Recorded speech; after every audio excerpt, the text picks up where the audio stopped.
Before we begin, a quick and important disclaimer.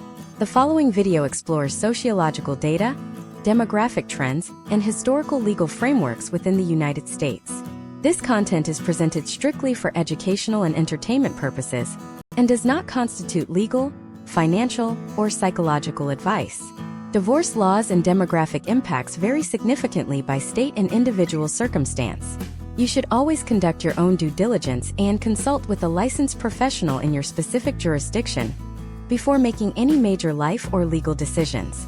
Every minute in the United States, approximately 2 couples file for divorce. But buried within the mountain of bureaucratic filings, court transcripts, and census data is a specific demographic phenomenon often coded in academic circles as Divorce 661. While most people view the end of a marriage as a private, emotional collapse, demographers see it as a massive, predictable shift in the American landscape that reshapes entire zip codes, local economies, and the housing market. You have been told your entire life that the divorce rate is 50%, but that statistic is not just outdated, it is fundamentally misleading. The real story is far more complex, involving a deep-seated structural shift in how the modern U.S. population moves, spends, and survives. If you do not understand the mechanics of these demographic cycles, you are essentially flying blind through one of the most volatile social shifts in modern history. Today, we are breaking down the first layer of this masterclass to reveal why everything you thought you knew about American stability is changing. This video solves a critical problem for the modern U.S. viewer: the lack of clarity regarding social and economic mobility. By the end of this deep dive, you will understand the historical trends that led to our current demographic state, the case studies that illustrate how these shifts impact community infrastructure, and the potential outcomes for the next decade of American family life. To understand the 661 demographic classification, we must first look at the sheer scale of the historical trend. In the mid-20th century, the American nuclear family was the bedrock of the domestic economy. This was not just a social preference, it was a structural necessity. Post-World War II housing developments, the rise of the suburbs, and the tax codes of the time were all engineered to favor the dual-parent household. However, beginning in the late 1960s and accelerating through the 1980s, the introduction of no-fault divorce laws across various states triggered a massive demographic pivot. Take, for example, the shift in California following the Family Law Act of 1969. This was not merely a legal change.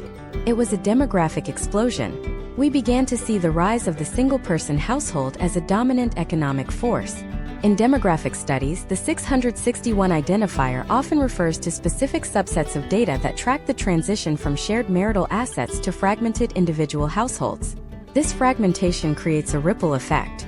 When one household becomes 2, the demand for housing doubles, the consumption of utilities shifts, and the distribution of wealth within a specific geographic area is instantly recalibrated. Let us look at a case study involving urban development in the Sun Belt. In cities like Phoenix or Dallas, researchers have observed that demographic shifts in marital status directly correlate with the development of high-density multifamily housing. When divorce rates peak within a specific age bracket, for instance, the 35 to 45-year-old demographic, there is a measurable surge in the demand for 2-bedroom apartments within a 5-mile radius of high-performing school districts. This is a step-by-step process. First, the legal separation occurs. Second, the liquidation of the primary residence typically follows.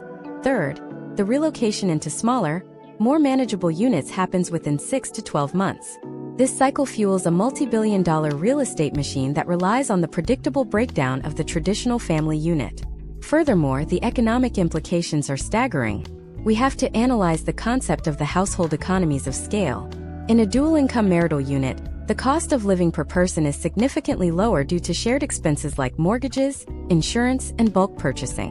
When the 661 demographic shift occurs, those efficiencies vanish. Data from the U.S. Bureau of Labor Statistics suggests that individuals transitioning out of a marriage often see a sharp increase in their personal cost of living, sometimes as high as 25 to 30%, just to maintain a similar standard of life. This is not just a personal struggle. It is a macroeconomic shift. It moves capital away from long-term investments and toward immediate consumption and service-based needs. To truly understand this, we must examine the historical trends of wealth transfer. In the past, wealth was largely intergenerational, passed down through stable family lines. Today, the demographic reality is that divorce acts as a primary mechanism for the redistribution of middle-class wealth. legal fees, real estate commissions, and the costs associated with establishing a second household act as a tax on the transition. In some demographic clusters, this accounts for a significant portion of local economic activity. We are seeing entire industries, from specialized mediation services to subscription-based co-parenting apps, rising to meet the needs of this specific population segment. Consider the educational impact as a demographic marker. Studies focusing on school districts with high 661 indicators often show a higher turnover rate in student enrollment. This mobility affects school funding, test scores, and community engagement. Step by step, the community changes. As families move out and individuals move in, the tax base shifts from long-term property owners to a more transient rental population. This changes the political landscape of local municipalities, affecting everything from bond measures for parks to the types of businesses that open on Main Street. We also need to address the psychological economic link. Demographers often use the term social capital to describe the networks of support within a community. In areas with high marital stability, social capital tends to be high, as neighbors stay in place for decades. In the 661 demographic, social capital is often disrupted. The potential outcomes of this disruption include a higher reliance on state services and a shift toward commercialized care, such as professional childcare and elder care, which were previously managed within the extended family unit. If we look at historical data from the 1990s compared to today, the age at which this demographic shift occurs has moved. We are now seeing the rise of what researchers call the gray divorce. Couples who have been married for 30 or 40 years are now contributing to the 661 data sets. This presents a unique set of challenges for the U.S. demographic landscape, particularly regarding retirement security and healthcare. When a couple divorces at 65, they are no longer looking for a two-bedroom apartment near a school. They are looking for accessibility, proximity to medical facilities, and community centers. This shift is forcing urban planners to rethink how cities are designed for an aging single population. As we move deeper into this masterclass, we will explore the precise data points that allow researchers to predict these shifts before they happen. We will look at how consumer behavior changes in the first 24 months following a demographic transition, and how these patterns are utilized by major corporations to target specific U.S. audiences. This is not just about the end of a relationship. It is about the birth of a new economic identity that is currently defining the 21st century American experience. By understanding the 661 framework, you are gaining a lens through which you can see the true movement of the American people, beyond the headlines and into the hard data of how we live now. To understand the weight of the 661 demographic, we must look at the specific year we are currently navigating. It is 2026, and the landscape of American domesticity has reached a critical tipping point. Imagine a typical suburban neighborhood in a state like Nevada or Oklahoma, two regions that historically trend at the top of these data sets. We see a street lined with 40 houses. Based on current historical trends, roughly 16 of those households are currently in some stage of the 661 transition, whether they are in the quiet period of internal separation or the high-velocity phase of legal dissolution. Let us look at a character we will call Alex. Alex is a 42-year-old project manager living in a high-growth corridor in the American South. In 2026, Alex represents the quintessential demographic marker for this study. He is part of the cohort that married in the early 2010s, a period that demographers now identify as a high-exposure window. When Alex and his spouse decided to file for divorce, they did not just end a contract. They triggered a cascade of socio-economic shifts that researchers track with surgical precision. Step 1. The primary residence. Alex's home, valued at roughly $500,000, must be liquidated or refinanced. In 2026, with interest rates having stabilized but remaining higher than the record lows of the previous decade, this move is a massive capital event. The 661 demographic study shows that when a home like Alex's hits the market due to a split, it often sells 5 to 7% faster than a standard move, because the sellers are motivated by legal timelines rather than market timing. This creates a micropulse of high-velocity real estate activity that local agents and institutional investors track to predict neighborhood turnover. Now imagine the immediate aftermath. Alex moves into a two-bedroom rental in an urban center, while his former spouse secures a townhouse closer to the children's school. Where there was once one lawn to mow, one set of utility bills, and one internet subscription, there are now two. This is the 661 multiplier effect. For every single 661 event, the demand for local services increases by nearly 40%. This demographic doesn't just buy more, they buy differently. They prioritize convenience, proximity to transit, and high-speed digital infrastructure. This is why we see a direct correlation between high divorce rate zip codes and the rapid expansion of fiber optic networks and grocery delivery services. Consider the potential outcomes for Alex's retirement planning. In 2026, the financial impact of splitting a 401k or a pension fund is more complex than it was 20 years ago.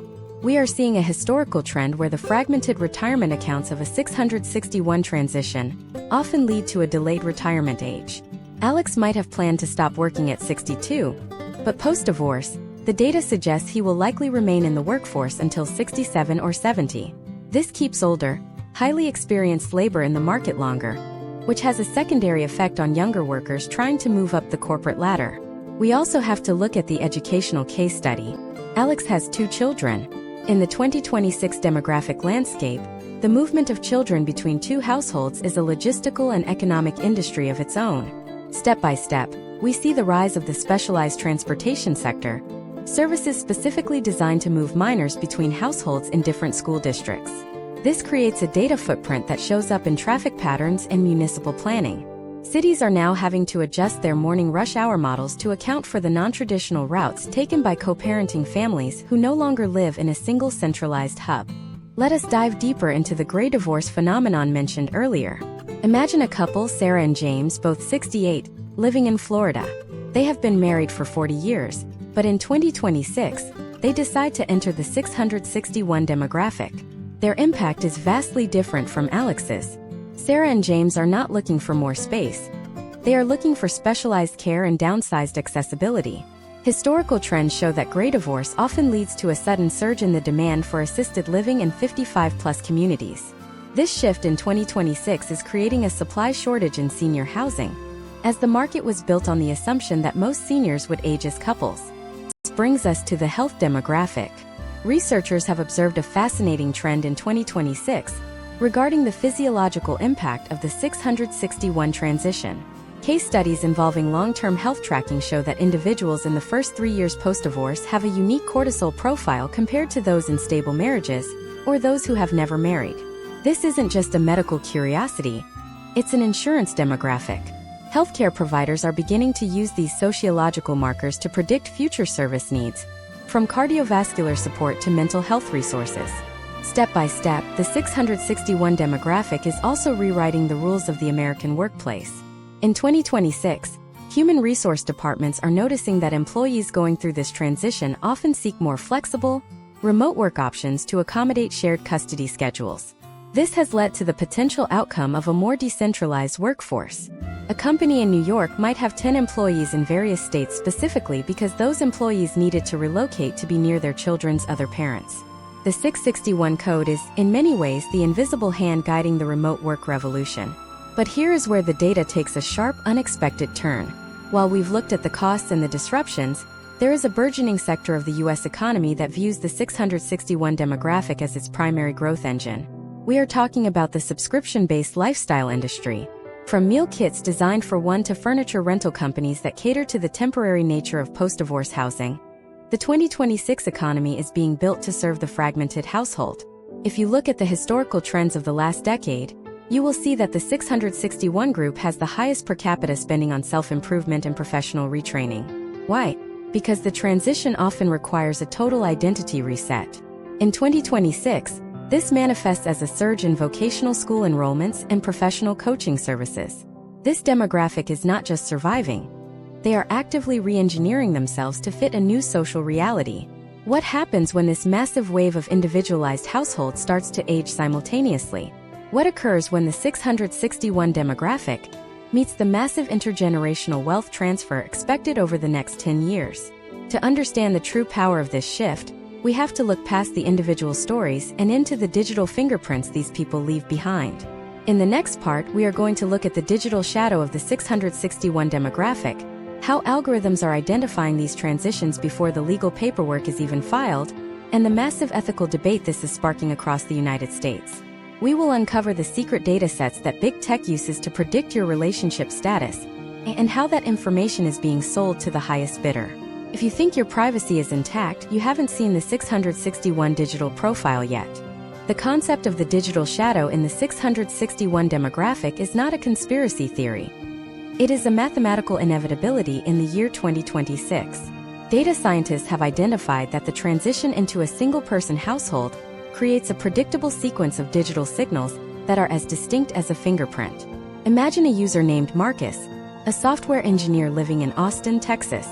Marcus believes his personal life is private, but his browsing data, geolocation patterns, and even his micro-purchasing habits tell a different story to the algorithms. Step 1 of this digital evolution often begins with what researchers call the pre-litigation search phase. Historical trends show that months before a formal filing, there is a measurable uptick in searches for specific keywords. Mortgage refinancing calculators, apartment lease terms, and co-parenting scheduling apps. In 2026, these search queries are not viewed in isolation. Artificial intelligence models aggregate these queries to assign a probability score to the likelihood of a household split. For Marcus, a sudden interest in high-yield savings accounts and solo travel destinations triggers a shift in the advertisements he sees. He is no longer seeing ads for family-sized SUVs. Instead, he is being served ads for luxury studio apartments and professional networking events. This is the predictive power of the 661 profile.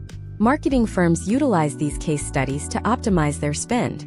They know that a consumer in the midst of a 661 transition is in a high acquisition phase. This person is essentially rebuilding their life from scratch. They need new furniture, new kitchenware, new insurance policies, and often a new wardrobe. By identifying Marcus as a 661 candidate early, companies can position their brands as the solution to his new fragmented reality. Let us examine the geolocation data. In 2026, our smartphones track our movements with incredible precision. A common indicator in 661 demographic studies is the bifurcation of movement. Historically, a married couple's devices will share a high degree of location overlap, especially during evening and weekend hours. When the 661 transition begins, the data shows a divergence. Marcus's phone starts spending 4 nights a week at a secondary location, perhaps a friend's house or a short-term rental. The algorithm notes this change immediately. This data point is then cross-referenced with purchasing data. If Marcus suddenly begins buying single-serving meals and household cleaning supplies at 9 p.m. on a Tuesday at a grocery store 10 miles from his primary residence, the 661 classification is nearly confirmed. The ethical debate surrounding this is reaching a fever pitch in the United States. In 2026, there are ongoing discussions in Washington regarding the Privacy and Social Dynamics Act. The potential outcomes of this legislation could fundamentally change how tech companies are allowed to categorize users based on their relationship status. Critics argue that targeting people during such a vulnerable transition is predatory. Proponents, however, argue that it is merely efficient market mapping. They claim that providing Marcus with ads for a reliable moving company or a reputable therapist is actually a service that eases his transition. Imagine if your social media feed changed not because of what you liked, but because of what your spouse was searching for. This is the reality of household-linked data.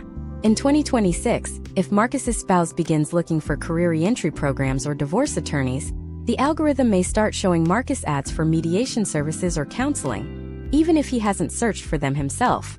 The digital shadow is shared.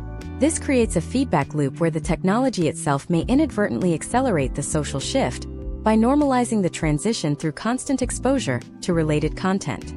Beyond marketing, we have to consider the insurance and credit implications. Historical trends indicate that financial institutions are becoming increasingly sophisticated in how they assess risk.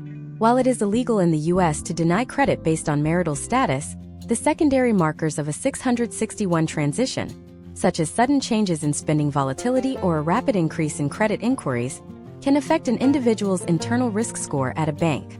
In 2026, Marcus might find that his pre-approved credit limits are being adjusted, or that his insurance premiums are fluctuating based on his changing demographic profile. This leads to a fascinating case study in the world of big data and real estate. In 2026, institutional investors are using 661 heat maps to decide where to build new rental properties. By analyzing the concentration of these digital signals in specific zip codes, they can predict where the next surge in rental demand will occur. If a suburb of Denver shows a 15% increase in 661 related digital activity, Developers may pivot their plans from single-family homes to luxury townhomes or high-density apartments. This is the 661 demographic, literally reshaping the skyline of American cities.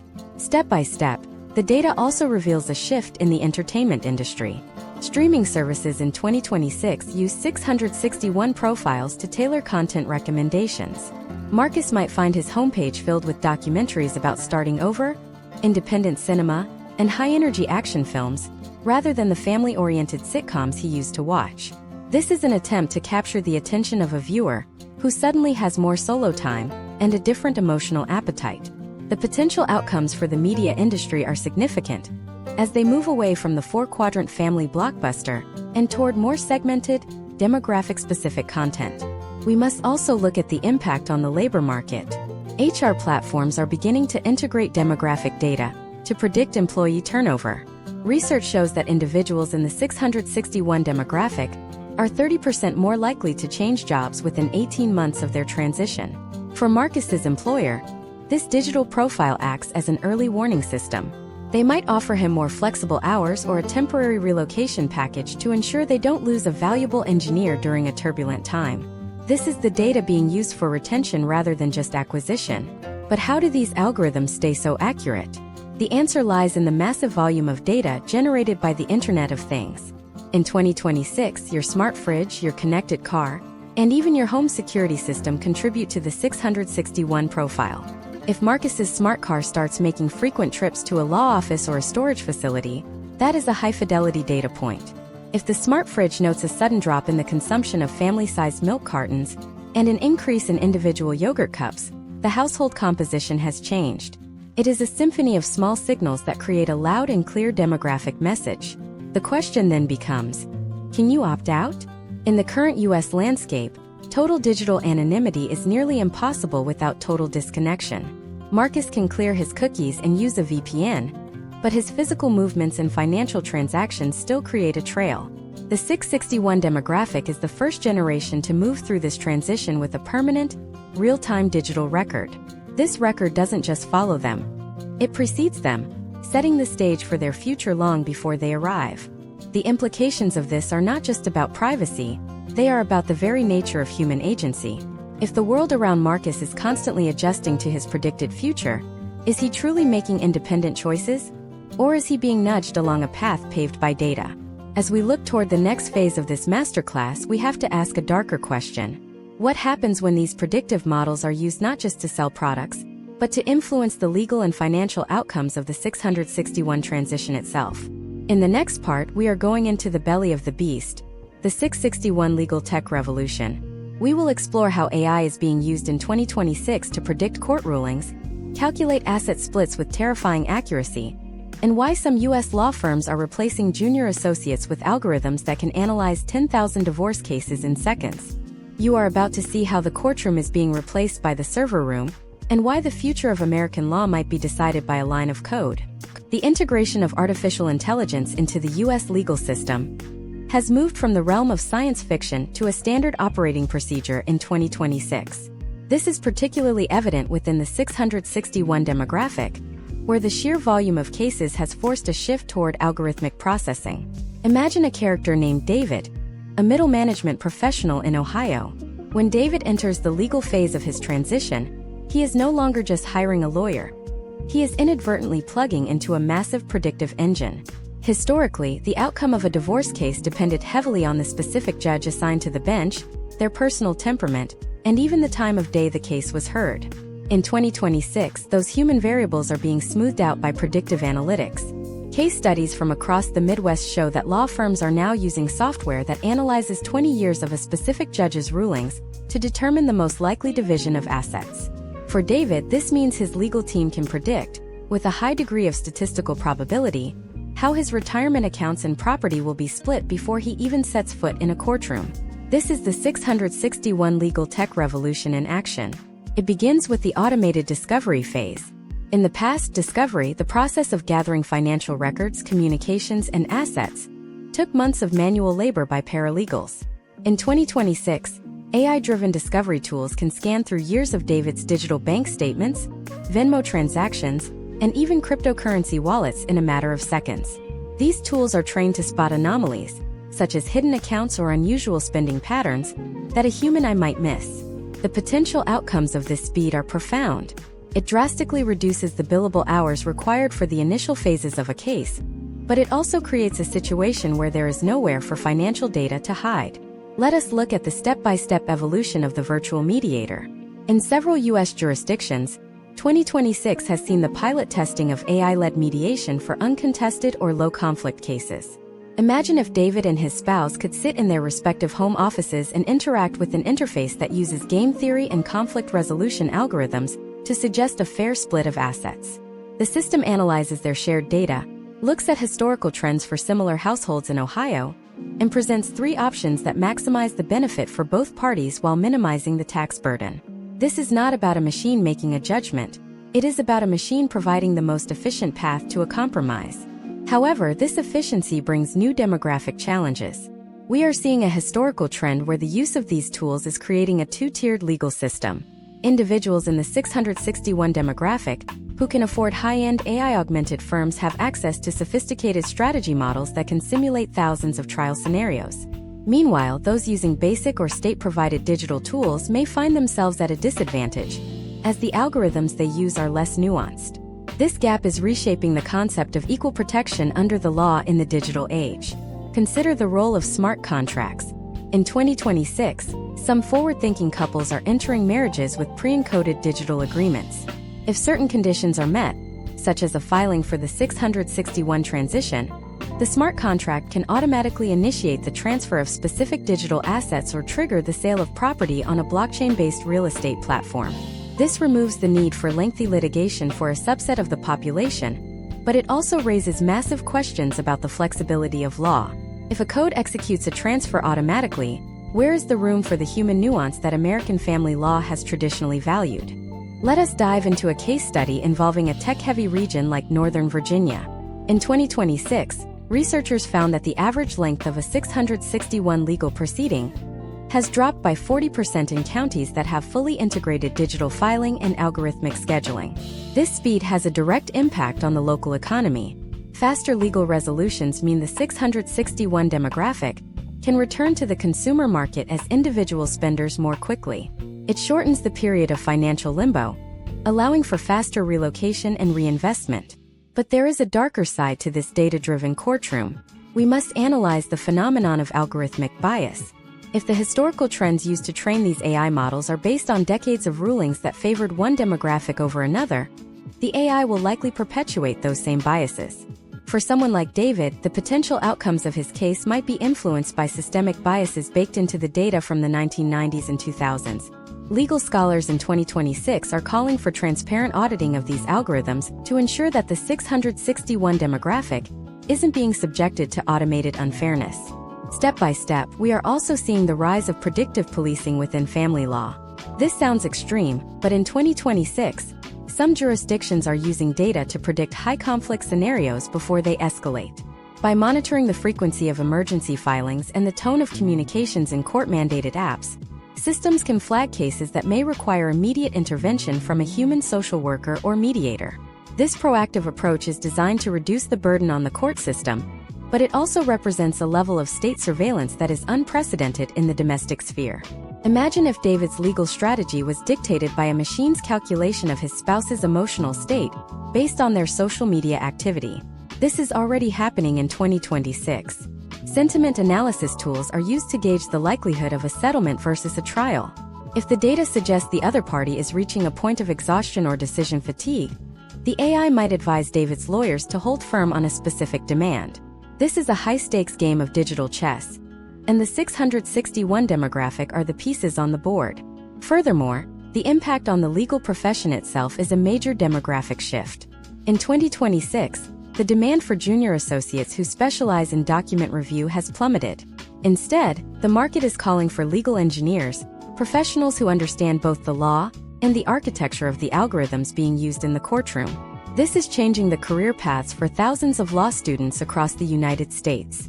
The historical trend of the solo practitioner is being replaced by the tech-integrated firm, further concentrating power within the legal industry. As we look at the financial landscape, the 661 transition in 2026 is increasingly tied to the valuation of intangible assets.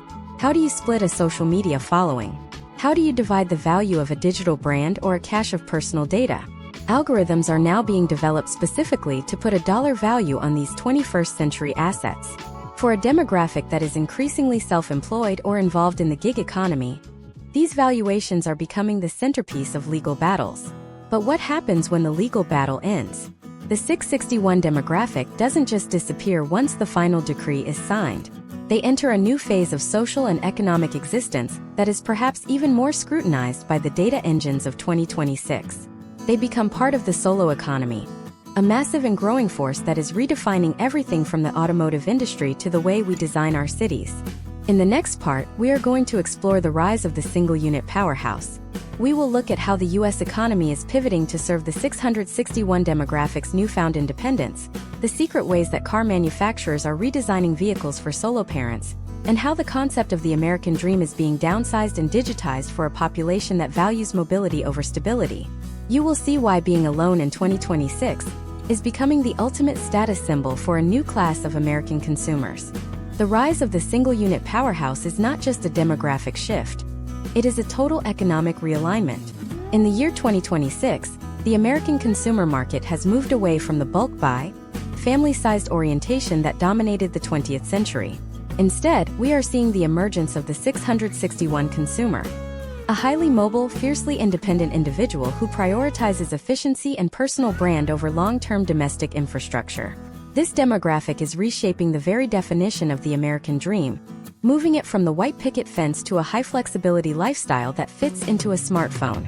To understand this, let us look at a character named Chloe, a 38-year-old marketing consultant in Charlotte, North Carolina. Chloe recently completed her 661 transition. In previous decades, a woman in Chloe's position might have been viewed through a lens of domestic loss. But in 2026, the data shows that Chloe is part of the most targeted and influential consumer segment in the country. She is what economists call a high-velocity spender. Without the drag of shared decision-making or the compromise of a dual-resident household, Chloe's purchasing power is redirected toward high-end, individualized experiences. Step 1 of this economic pivot is visible in the automotive industry. In 2026, car manufacturers are moving away from the traditional minivan and large SUV models as their primary profit drivers. Instead, we are seeing a historical trend toward the modular vehicle. Imagine if Chloe's car could be reconfigured in minutes. For the 3 days a week she has her children, the car features a robust, safety-oriented interior with integrated entertainment screens. For the other 4 days, the rear seats fold into a seamless mobile office or a high-capacity storage area for her solo travel gear. This is the 661 vehicle, designed for the fluid reality of co-parenting and independent professional life. Car companies are using case studies of 661 households to design interiors that maximize storage for sports equipment one day and grocery delivery bags for one the next.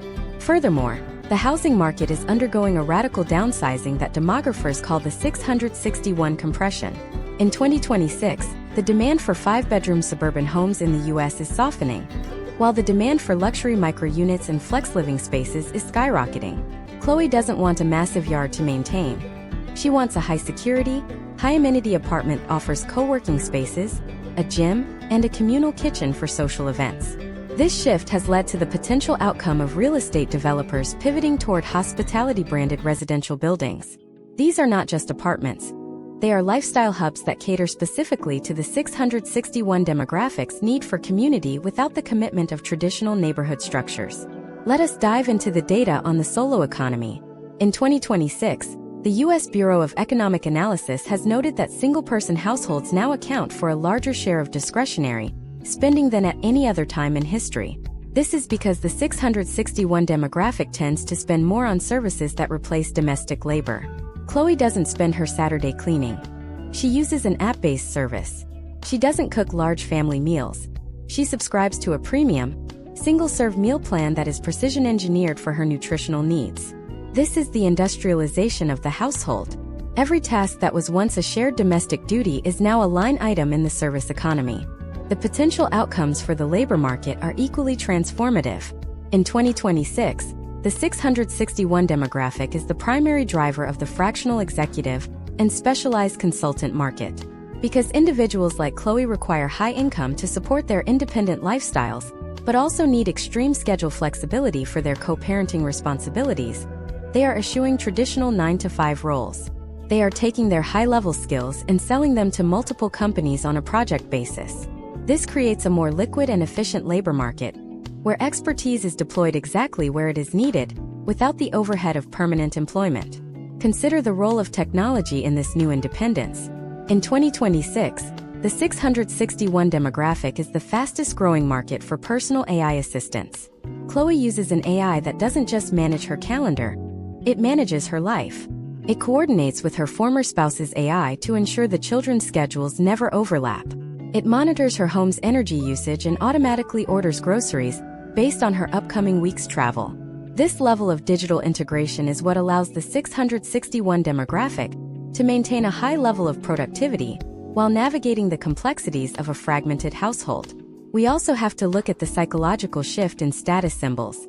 In the 2026 US landscape, status is no longer about what you own, but what you can walk away from. Mobility is the new luxury.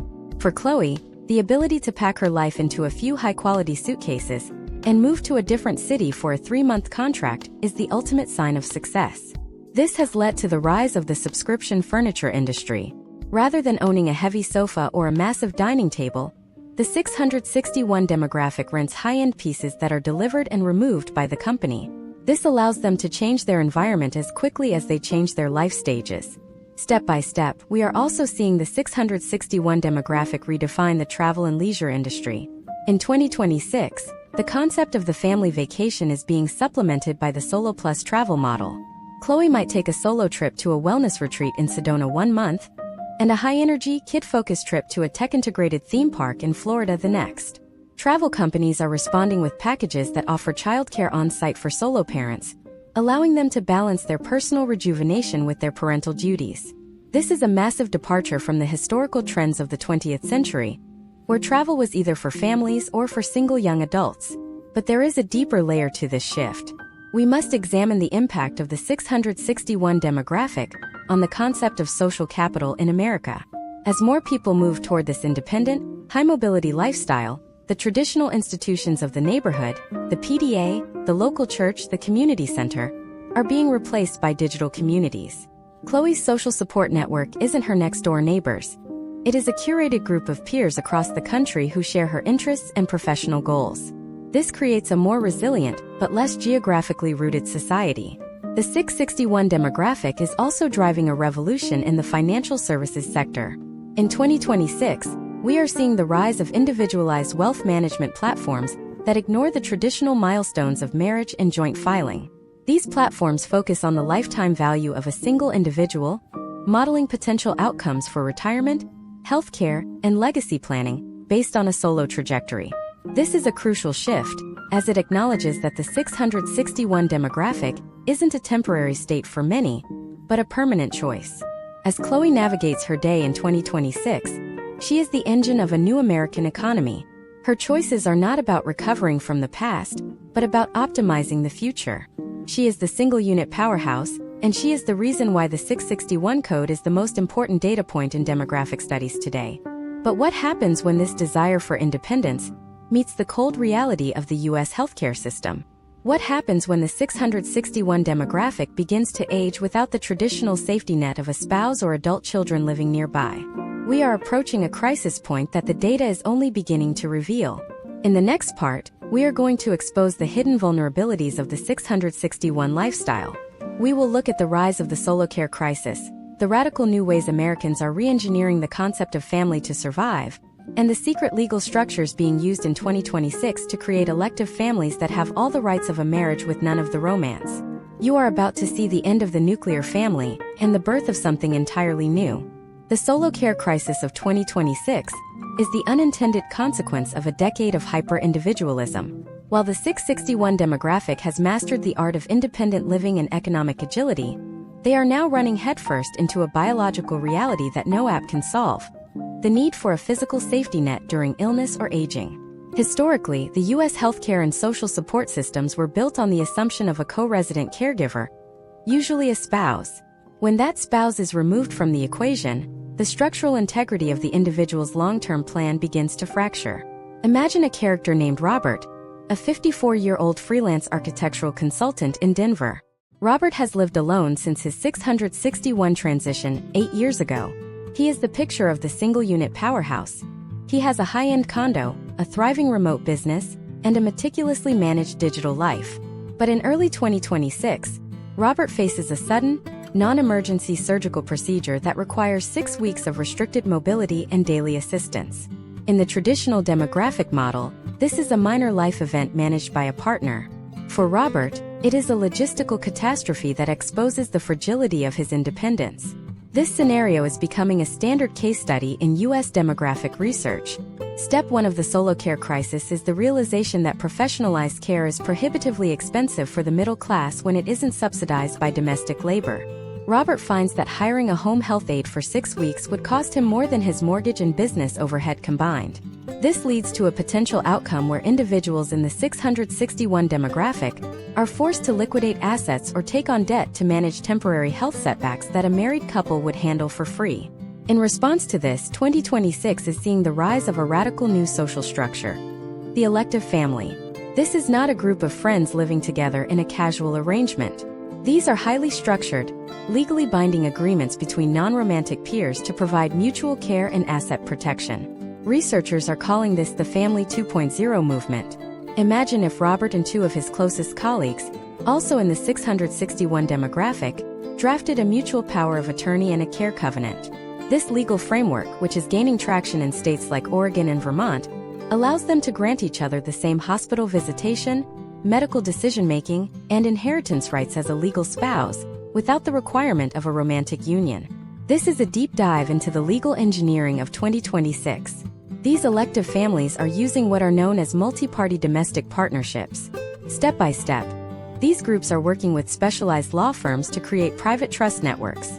If Robert becomes incapacitated, his elective family members have immediate legal authority to manage his affairs, enter his home, and coordinate his care. This is a direct challenge to the nuclear family model that has dominated the United States for over a century. It acknowledges that in a 661 world, the most reliable safety net may not be the one you were born into or the one you married, but the one you chose based on shared values and reciprocal need. The demographic data shows that this shift is particularly prevalent among the Gen X and Millennial cohorts, who have experienced the 661 transition. They have seen the historical trends of isolation and are proactively re-engineering the concept of kinship. By 2026, we are seeing the emergence of intentional co-housing developments designed specifically for these elective families. These are not dormitories, they are clusters of private, high-end suites connected by professional-grade medical and kitchen facilities. This allows for total independence in daily life with an immediate, on-site support system for when things go wrong. Furthermore, the insurance industry is being forced to adapt. In 2026, we are seeing the first pilot programs for group solo insurance. These policies allow elective families to pool their risk and lower their premiums for long-term care and disability coverage. Historically, these discounts were reserved for married couples. The potential outcomes of this shift are massive, as it provides a financial incentive for individuals to form these non-traditional support networks. It is a market-driven recognition that the 661 demographic is more stable when it is connected to a chosen tribe. Consider the case study of the Seattle Care Circle. A group of 5 professionals, all aged 50 to 65 and all part of the 661 demographic, purchased a large property and converted it into a modular living complex. They maintain separate finances and separate lives, but they have a shared digital dashboard that tracks each member's health metrics and daily activity. If one member's smart home data shows they haven't moved or opened their fridge by a certain hour, the rest of the circle is alerted. This is the integration of the digital shadow we discussed in previous parts, but used as a tool for communal safety rather than corporate targeting. This movement is also reshaping the U.S. labor market. In 2026, employers are beginning to recognize elective family status for benefits like bereavement leave or FMLA, Family and Medical Leave Act, equivalents. This is a pivotal moment in American corporate history. It signals the end of the legal monopoly that the nuclear family held over the definition of a support system. For a worker like Robert, this means he can take time off to care for a member of his elective family without risking his career, a protection that was previously unavailable to him. However, the 661 demographic must navigate the potential outcomes of these complex legal webs. What happens when an elective family has a falling out? In 2026, the courtrooms are seeing the first wave of elective dissolution cases. These are essentially divorces between friends who share assets and care responsibilities.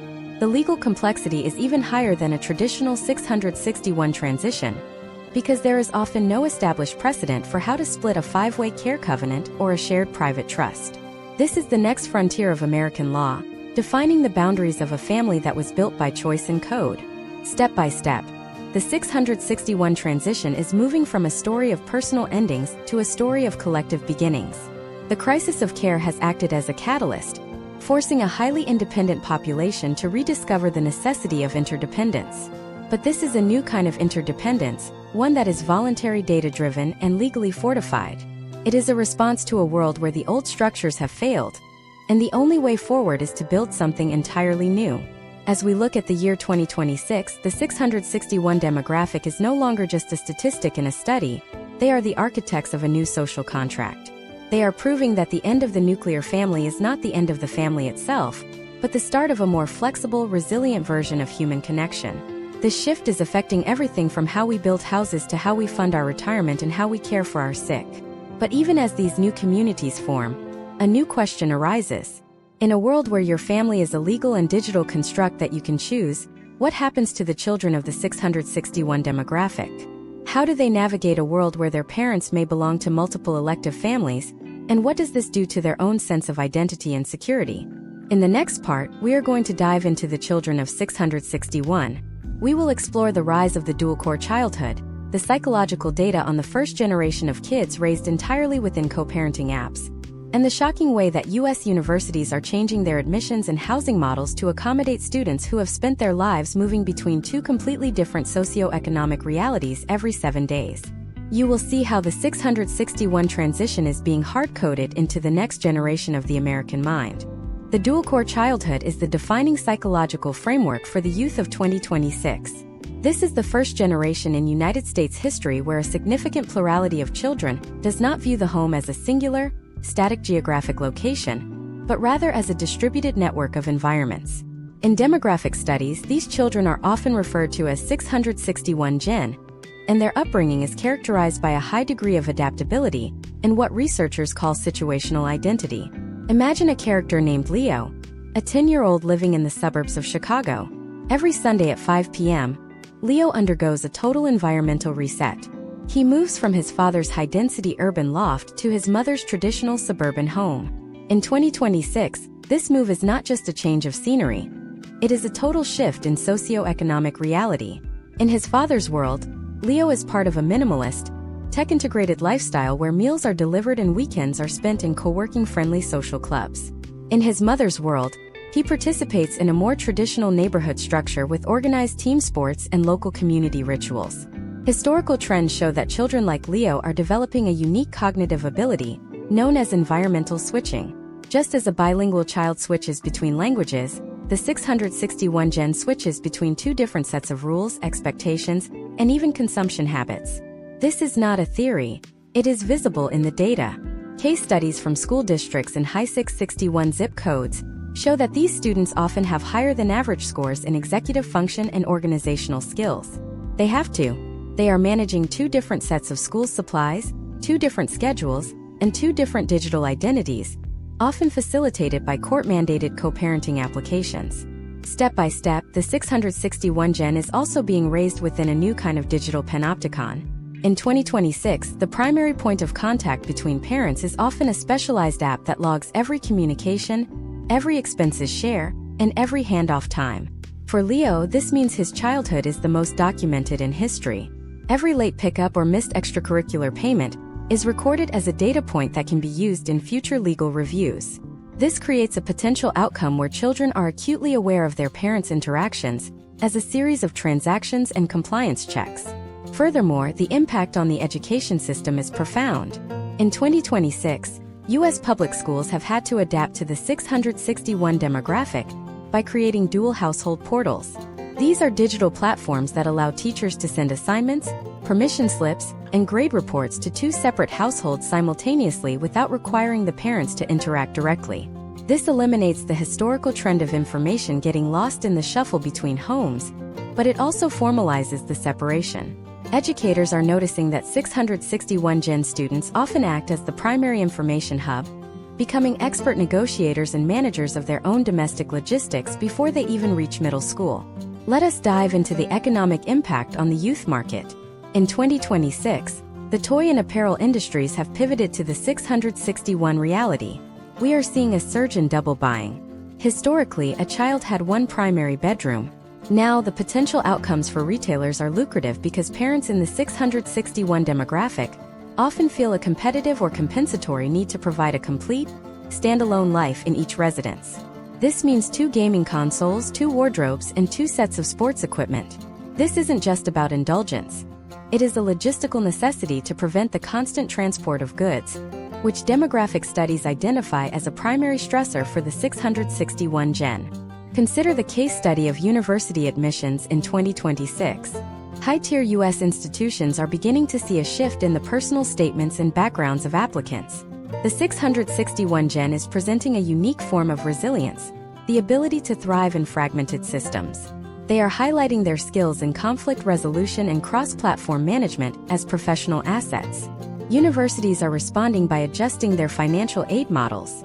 The traditional FAFSA free application for federal student aid system has had to be radically redesigned to account for the complex, split-income realities of the 661 demographic, where wealth might be tied up in litigation or divided across multiple elective family trusts. Psychologically, the 661 Gen is exhibiting what researchers call the high-flexibility mindset. Because their lives have never been static, they are more comfortable with the gig economy and transient living than any previous generation. They do not view a 30-year mortgage as a milestone. They view it as a risk. In 2026, this is manifesting as a decline in the desire for permanent homeownership among young adults and an increase in the demand for modular, mobile career paths. They are, in essence, being hard-coded for the future of work that values adaptability over tenure. Step by step, we must also address the potential outcomes regarding mental health resources. In 2026, school-based counseling is increasingly focused on transition fatigue. For a child like Leo, the act of moving every 7 days is a cognitive load that can lead to burnout if not managed. We are seeing a historical trend of schools implementing transition periods on Monday mornings, quiet times or low-intensity tasks, designed to allow 661 Gen students to recalibrate to the specific school environment after a weekend of switching households. But there is a secondary effect on the social structure of the youth. In the 2026 demographic landscape, the 661 Gen is creating its own form of peer support. We see the rise of the split household network, where children connect with others who are on the same rotation schedule. They share tips on managing digital homework across different Wi-Fi networks and how to navigate the different parenting styles of their respective households. This is the birth of a new kind of social capital, built on shared logistical challenges rather than shared geography. What happens when this generation reaches the age where they begin to form their own romantic partnerships?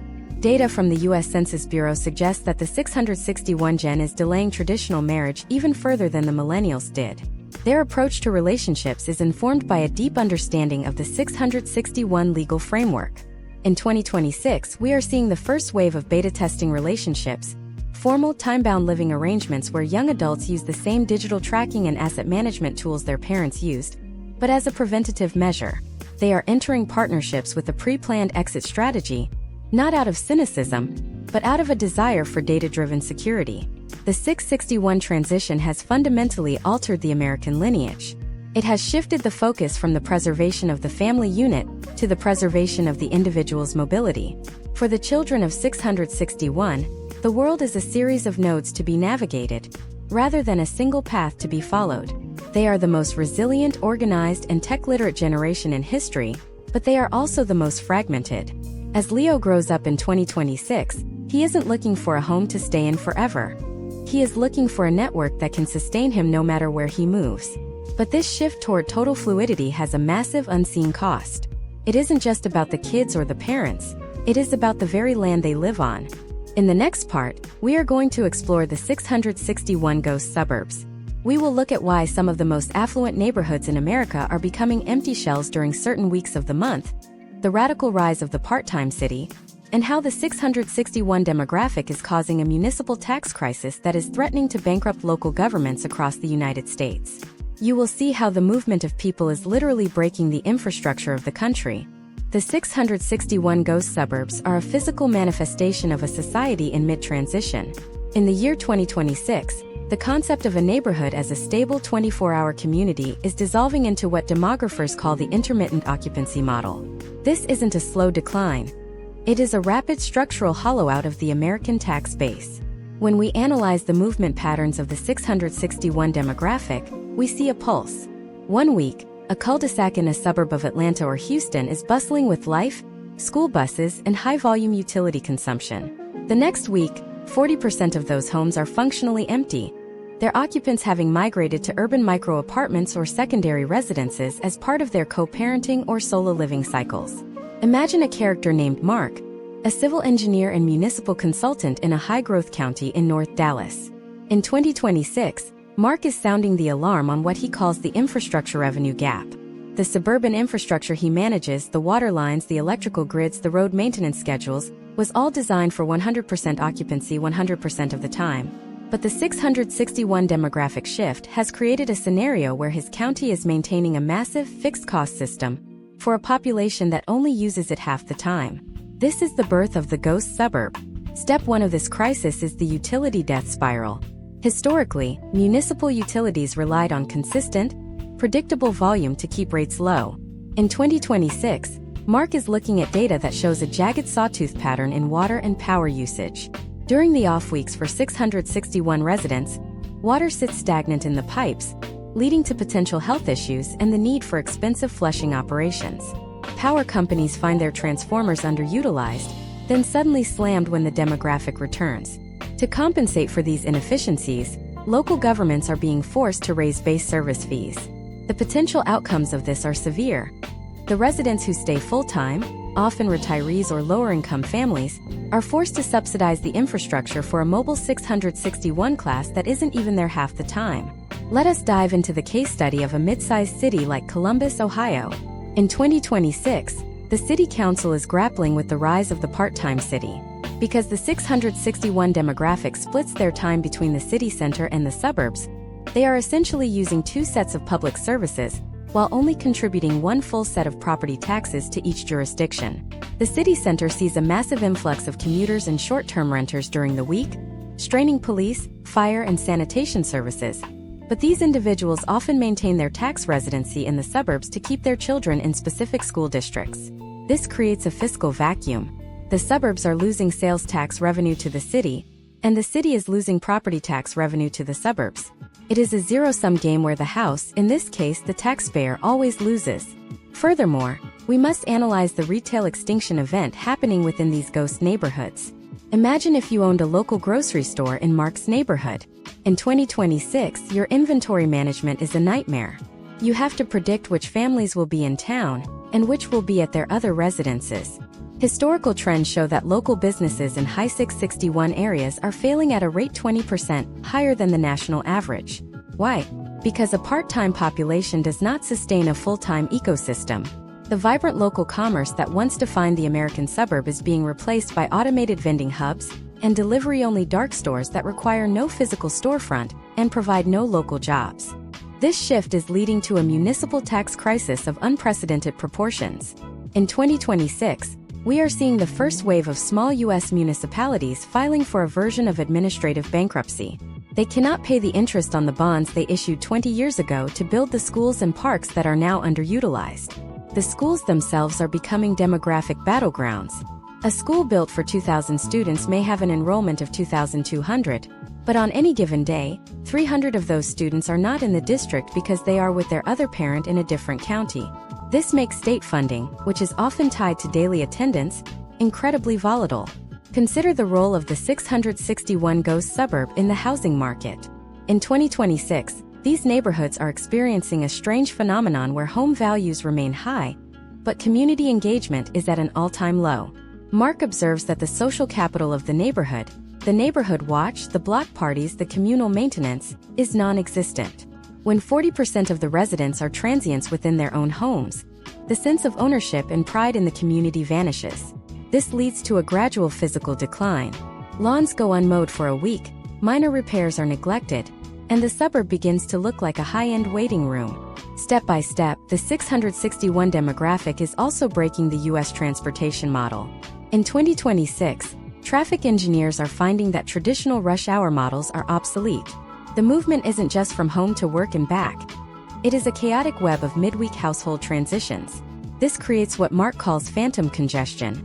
Traffic jams occur at 2 p.m. on a Tuesday in purely residential areas as 661 parents coordinate school pickups and household swaps. The road networks, designed for a simple hub-and-spoke commute, cannot handle this decentralized, high-frequency movement. The potential outcomes for local governance are radical.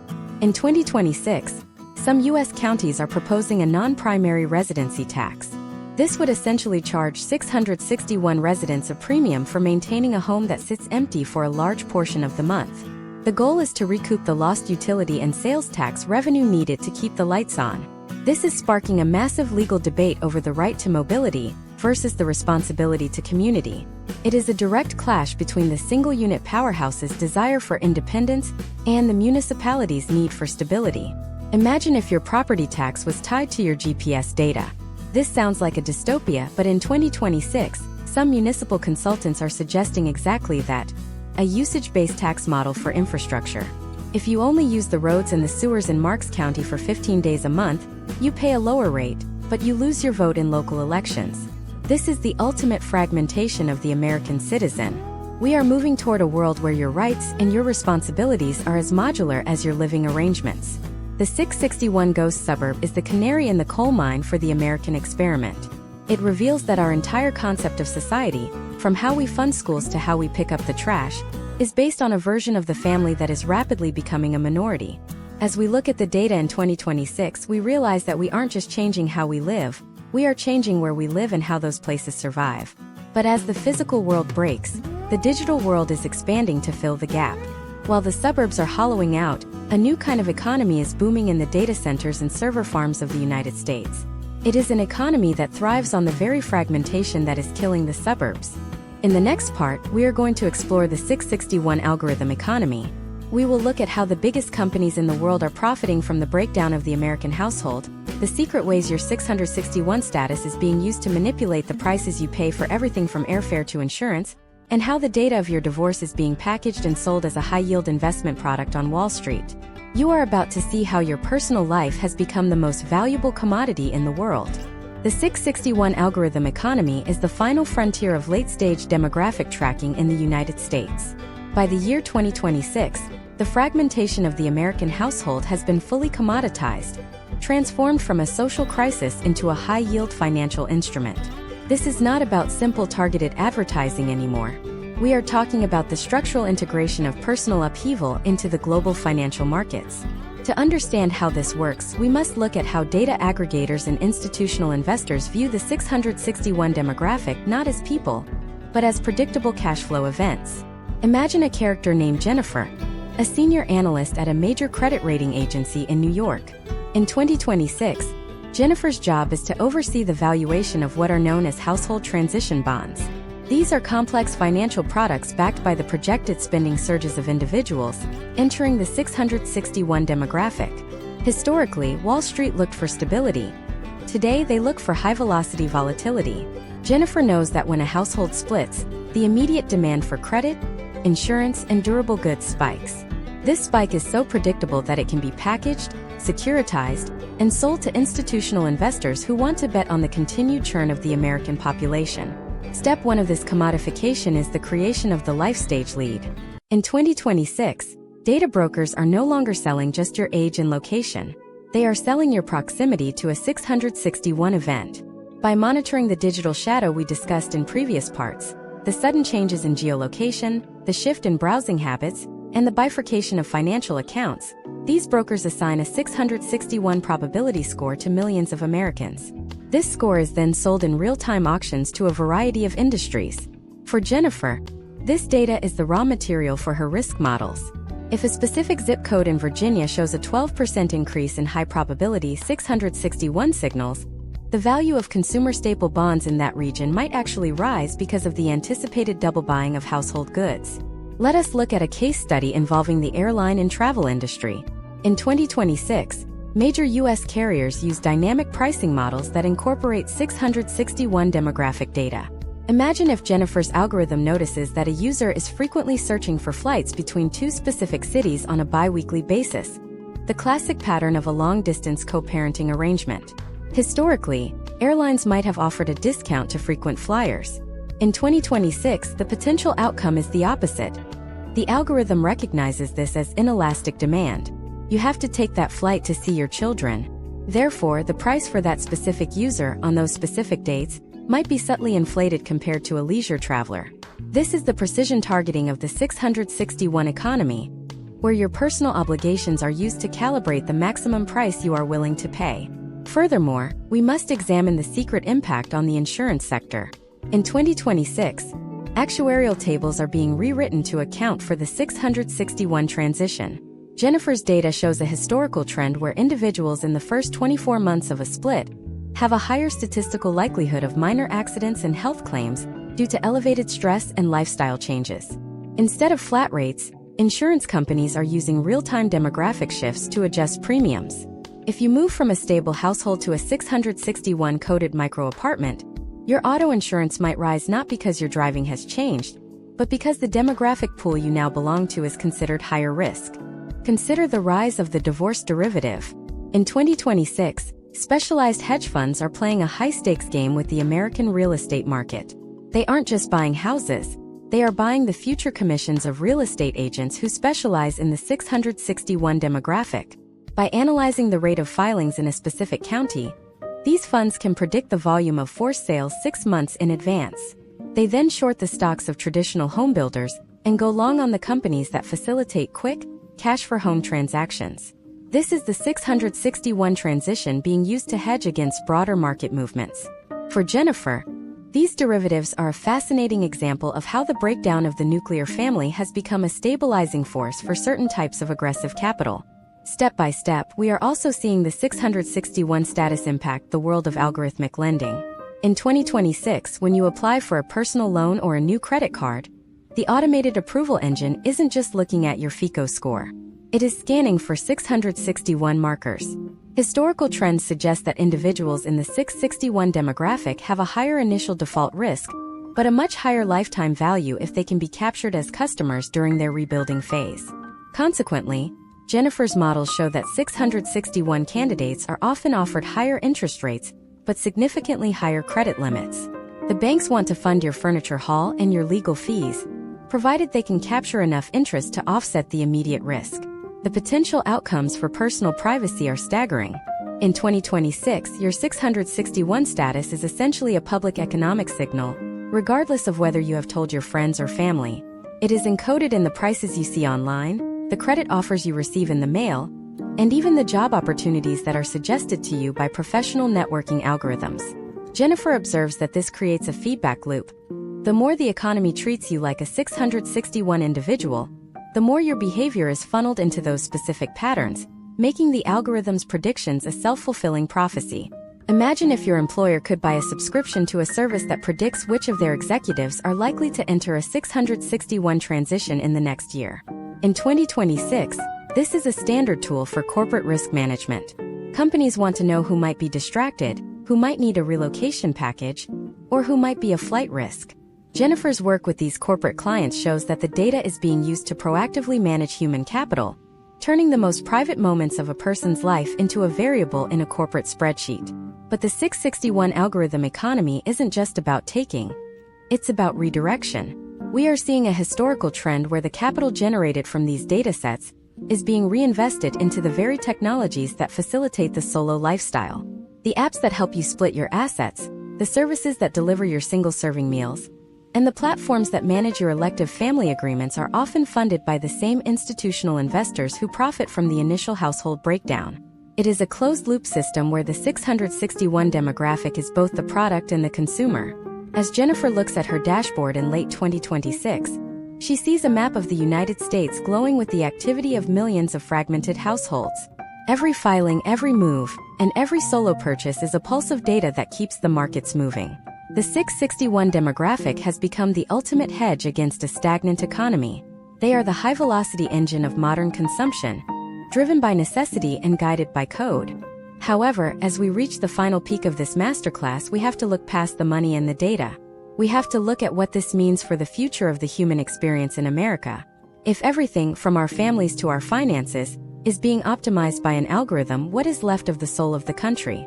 We are standing on the edge of a total social transformation. In the final part of this series, we are going to look at the 2030 projection.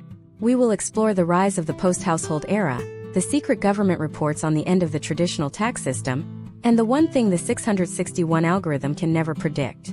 You are about to see the final destination of the 661 journey, and it is a world that looks nothing like the one we live in today. This is the conclusion you cannot afford to miss. The 2030 projection represents the final crystallization of the 661 demographic evolution, moving the United States from a society of households to a society of nodes. As we stand in 2026, the trajectory is clear. The traditional nuclear family is no longer the primary unit of American life. By 2030, demographers anticipate the emergence of the post-household era, a period where domestic stability is replaced by high-fidelity social fluidity. This transition is not merely a social change. It is a total overhaul of the American infrastructure, legal system, and economic engine. Imagine a character named Ethan, who in 2030 is entering his early 30s. Ethan is a child of the 661 gen we discussed in earlier parts. For Ethan, the concept of a forever home is an alien relic of the 20th century. His life is organized around a series of short-term, high-intensity social and professional contracts. He lives in a modular housing unit in a city that operates on a subscription model. His current project ends or his social circle shifts, he doesn't go through a traumatic move.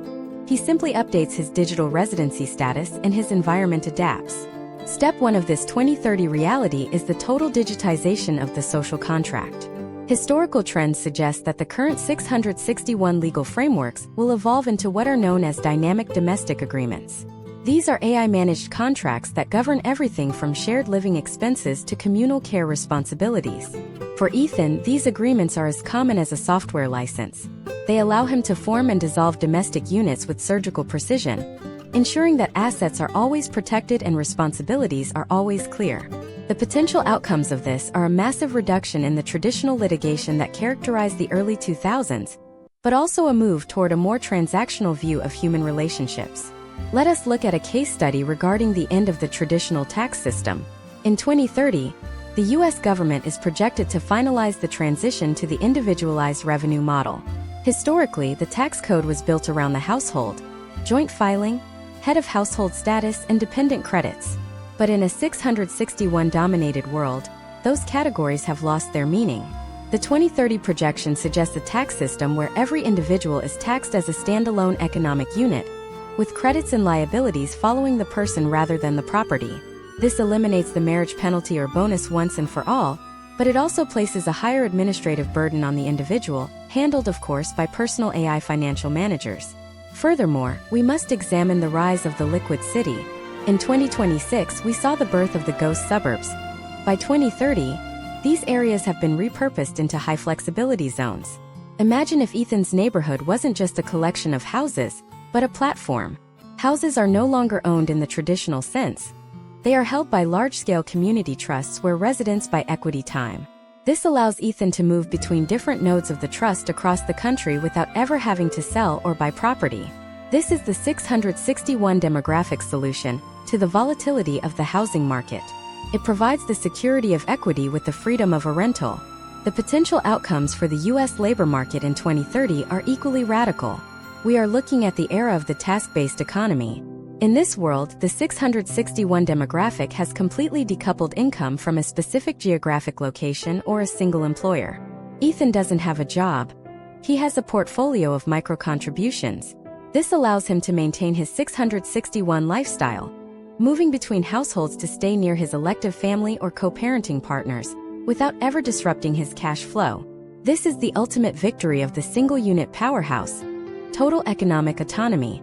However, There is one thing the 661 algorithm can never predict: the resurgence of the untrackable bond. In a world where every move, purchase, and relationship is a data point, we are seeing a historical trend of individuals seeking out deep, off-grid connections. These are relationships and communities that refuse to be codified in a legal agreement or tracked by a co-parenting app. Researchers call this the analog resistance. For Ethan, this might manifest as a secret garden or a physical gathering space that is strictly a no-tech zone. This is the human spirit's rebellion against the total commodification of the personal life. Step by step, the 2030 projection also reveals a shift in the healthcare landscape. The solo care crisis of 2026 led to the development of the peer-to-peer care network. In 2030, your healthcare isn't just provided by a hospital. It's supported by a digital ledger of care credits. If Ethan helps a member of his elective family recover from surgery, he earns credits that he can later redeem when he needs help himself. This is a decentralized, non-monetary economy that replaces the domestic labor that was lost when the nuclear family dissolved.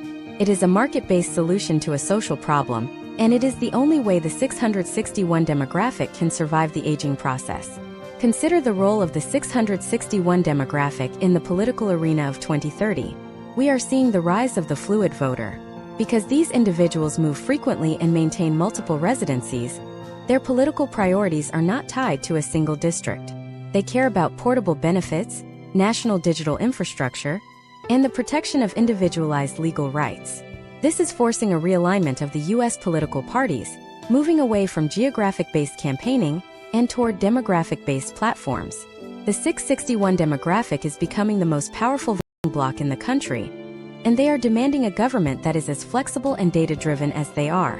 The final destination of the 661 journey is a world of unprecedented freedom and unprecedented isolation. It is a world where you can be whoever you want, live wherever you want, and form a family with whoever you want, provided you have the data and the credits to support it. It is a world where the white picket fence has been replaced by the high-speed connection, and where the family dinner has been replaced by the coordinated calendar event. As we conclude this deep dive masterclass, we must ask ourselves, is this the future we want? The data tells us it is the future we are building, one 661 transition at a time. Every time we choose mobility over stability, every time we prioritize the individual over the unit, and every time we rely on an algorithm to manage our relationships, we are moving closer to the 2030 projection. The story of Divorce 661 is not a story of a broken system. It is the story of a system being rebuilt in real time. It is the story of the American people adapting to a new reality with the same grit and ingenuity they have always shown. Whether you view this as a tragedy or a triumph, one thing is certain: the American demographic will never look the same again. But even as we reach the end of this study, a new data point is emerging on the horizon. A shift so quiet that the algorithms are only just beginning to flag it. It is a movement that is starting in the heart of the ghost suburbs and spreading through the digital networks of the 661 gen. In our next series, we will peel back the curtain on the next great demographic shift, the Great Recentering. We will explore why some of the most successful 661 individuals are walking away from the digital grid, the secret communities being built in the American wilderness, and why the next revolution won't be televised, it will be whispered. Stay tuned for the beginning of the end of the data-driven life.